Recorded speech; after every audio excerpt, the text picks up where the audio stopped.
Game releases tend to ramp up towards the end of the year, and 2025 is no different. And by golly, does September have some absolute bangers lined up for it. Lots of different genres covered too, so something to tickle the pickle of all flavours of gamers. I'm Foxtrot with Mobalytics. Here are the biggest game releases of the upcoming month. If you want to see a list of all the upcoming launches, check out our game release calendar on Mobalytics, which will be linked down below in the description.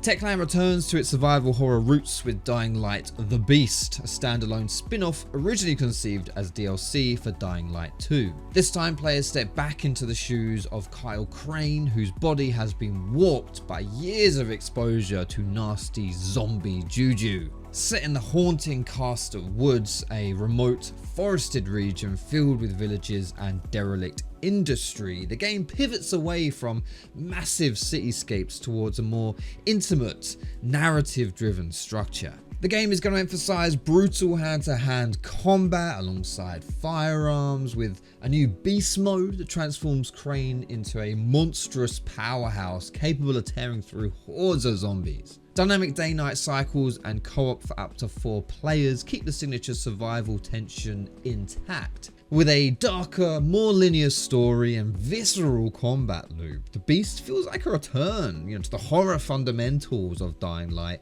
while still celebrating that kinetic parkour and co-op mayhem that define the series. PC and console users can expect to enjoy Dying Light: The Beast on September 19th. Gearbox Software and 2K are bringing Borderlands back in a big way. Borderlands 4 takes players to the chaotic planet of Kairos, a sprawling, interconnected world built to minimize load times and maximize exploration. Fans of funky traversal are going to love this one. We got grappling hooks, gliders, just to name a few. Game's also going to introduce 4 new Vault Hunters who all look hella cool. Loot is deeper than ever thanks to the licensed parts system, which allows weapon variations like nothing we've seen before. And it's not just the loot that's going deeper, but the skill trees themselves will be the biggest in the Borderlands series. That's what we're most excited about here at Mobalytics, because we're going to go ham and all that stuff. You can expect to see the most powerful and the most funky cool builds on our site at launch. Game's coming out on September the 12th, PC, consoles, and Switch 2. Next up, we've got a game that I'm looking forward to the most. It's a freshie in the IP department.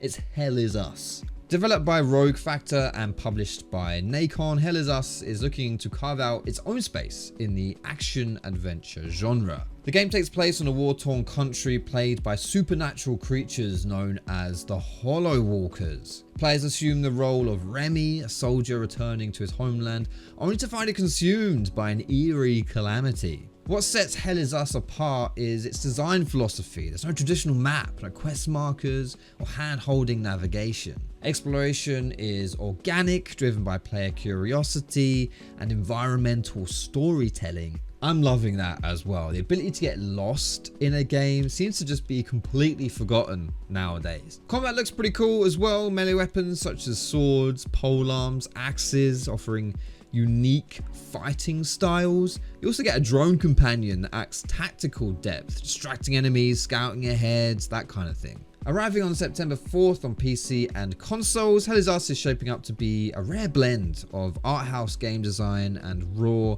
action-driven survival adventure. This one isn't a full game release, it's a beta, but with the buzz surrounding it, we gotta mention it here. It's 2XKO from Riot Games, and yes, I still think that name sucks. Riot stepping into a new genre with this one. It's a fighting game this time around, a free-to-play 2v2 tag fighter set in the League of Legends universe. It's designed to prioritize teamwork. Players select a primary champion and an assist champion, creating lots of synergies and tactical combinations. Each character brings unique abilities inspired by their league counterparts, from rapid assassins to long-range spellcasters. Unlike traditional one-on-one fighters, the action here is about dynamic switching and chaining abilities between teammates, rewarding that coordination and creativity. Early testers have described the game as fast, fluid, and highly approachable, aiming to bridge casual accessibility with esports-ready depth. That's the key aspect for me, the approachability. It's what Riot has succeeded with most in the past. Their games are easy to get into, but still have that high ceiling. I'm still skeptical about the tax system to that extent, but We'll see. The closed beta begins on September 9th on PC, but the full release will be on consoles too, and your progress can be carried over.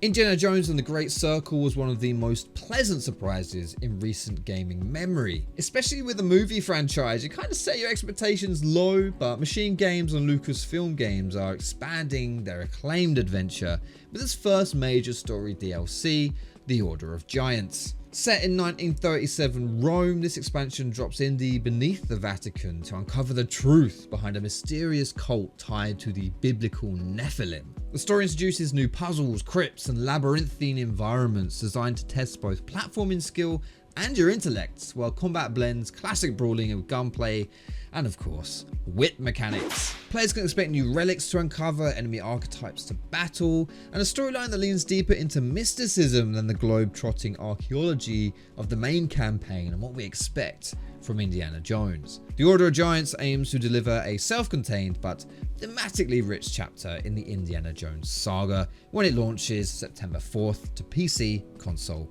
and Switch 2. Next up, I can't believe I'm sitting here saying this, but Team Cherry's long-awaited sequel finally has its release date. Silksong is almost here. I don't know if the game can even live up to its hype at this point. It's been literal years of anticipation. It's the most wishlisted game on Steam right now, with reports of it being on over 5 million lists. Hollow Knight Silksong shifts focus to Hornet. Unlike the atmospheric descent of the original, this journey is an ascent. Players must climb through varied biomes from moss-covered caverns to gothic towers, each hand-drawn with Team Cherry's signature artistry. Gameplay expands with new movement options like dashing and acrobatic climbing. Combat is faster with precision strikes, silk-based abilities, and craftable tools such as traps, gadgets, and explosive bells. The world itself teems with over 200 enemy types and 40 plus bosses, offering some of the most challenging encounters in the genre.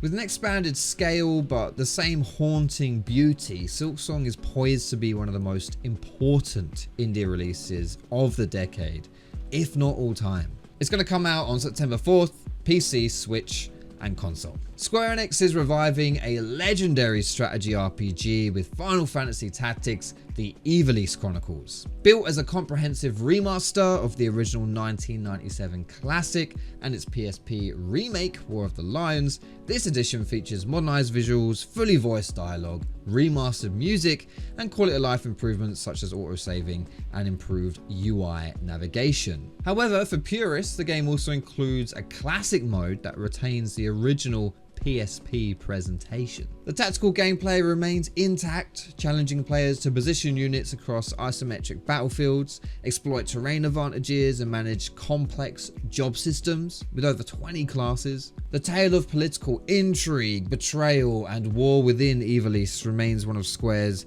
most mature narratives, blending kind of Shakespearean drama with fantasy warfare. For longtime fans, this is a long overdue return. For new players, it's a chance to experience one of the genre's most influential tactical RPGs in definitive form.